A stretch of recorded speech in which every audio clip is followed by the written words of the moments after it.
Je m'appelle Jerry Givens et j'ai été bourreau pendant 17 ans.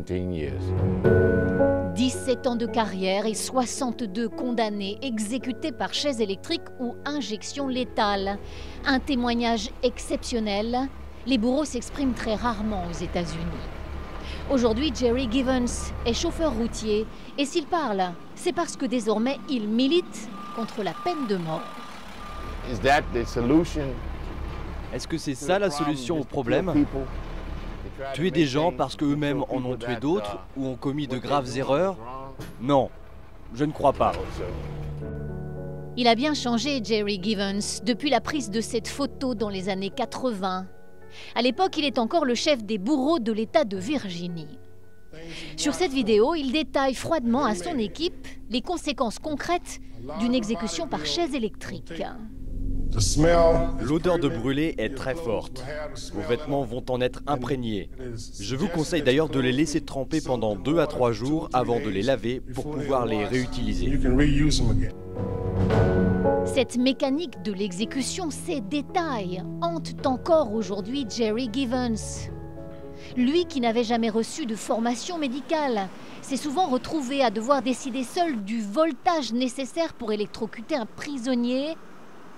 Et il admet s'être parfois trompé. Il m'est déjà arrivé pendant une exécution que le corps du condamné prenne feu. Or, vous voulez vraiment éviter ça. Il y a des témoins qui assistent, des proches de la victime et du condamné. Vous ne voulez pas ça.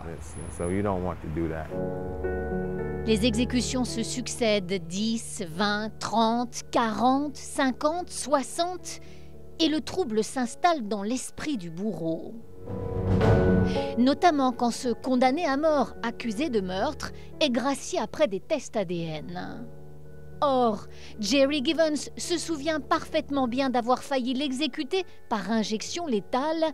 Le condamné avait bénéficié au dernier moment d'un sursis. La seule chose que vous entendez dans le couloir de la mort, c'est « je suis innocent, je suis innocent ». Cela a installé le doute dans mon esprit, même si bien sûr je n'étais pas responsable de tout ça. Et aujourd'hui je demande quelle est cette justice qui prend le risque de condamner des innocents à la peine de mort. Puisque le système est faillible, il n'accepte plus l'idée d'une peine irréversible. Sa foi profonde et un accident de parcours vont l'aider à changer de vie. En 99, il a en effet lui-même maille à partir avec la justice. Il est condamné à 4 ans de prison pour blanchiment d'argent. Dans la solitude de sa cellule, l'ex-bourreau se forge alors une conviction.